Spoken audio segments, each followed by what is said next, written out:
The first step that the Somalians took is to mobilize the world and to show and to both the folks of the world and those who are in international laws that to show them what Israel is doing.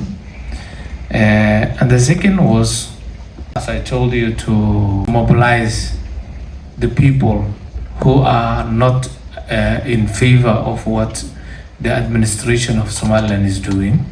The people who are in Somaliland, being northeast Somalia, of which is in part of the Somaliland, and also the northwest of Somalia, which is also part of the Somaliland. The people there are not with what the administration of the secessionists are doing, and they are not part of it. So the people are mobilized. Now the president of Somalia was yesterday in Somaliland, part of Somaliland.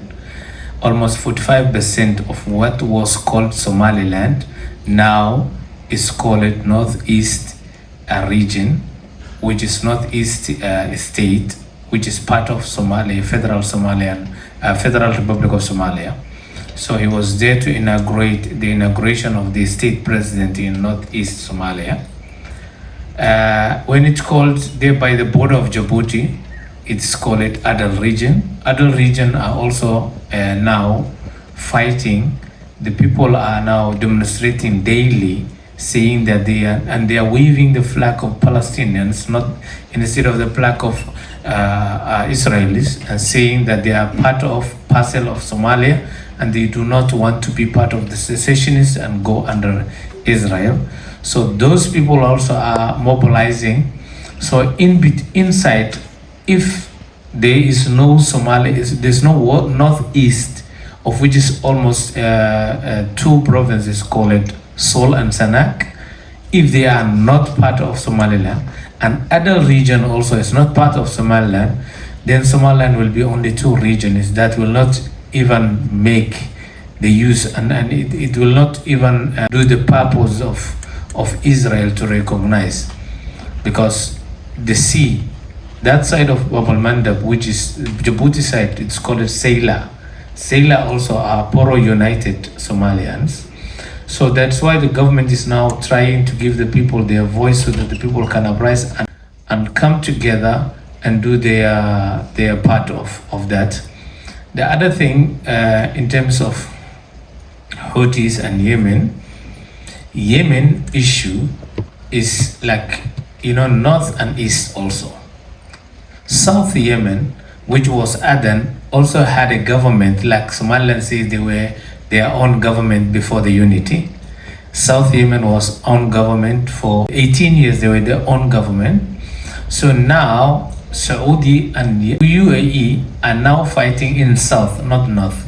North is Houthis, and they are aligned with they're aligned with Iran. UAE started to secede south, like they did to Somaliland.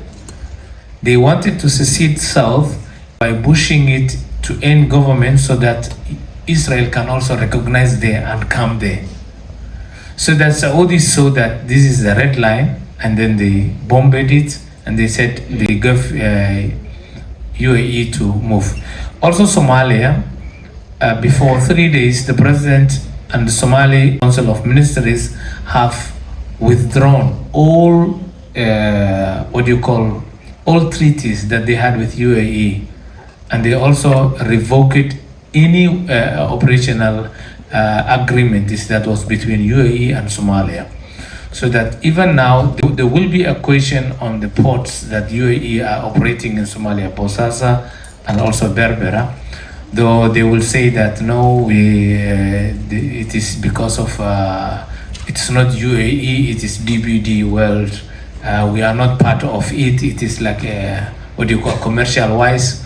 But anyway, the government said even the commercial wise, we have to cut, because it is like a cancer in the Islamic community. It's in cancer in the Islamic world and cancer in Africa. UAE at the hand of Zionists. So because of all this, I think that the government is started to mobilize. Then it will be failed, or the wishes of Israel will be failed, and I think that will will incorporate that things. Yeah. The United States now doesn't need foreign oil. It is almost completely self-sufficient in terms of oil. It even exports oil, right? There's some differences. So American oil is mostly light crude. ka mid noqo oo ku soo biir saaxiibada Mustafa Show. Noqo mid ka mid ah taageerayaasheena ku xiran Facebook, TikTok iyo waliba YouTube-keena oo kala soco wararka Soomaalida, Koonfur Afrika iyo caalamka intiisa kale. Barnaamijyo diini ah iyo wacyigelin. Fadlan follow us, subscribe, like and share. Mahadsanidin.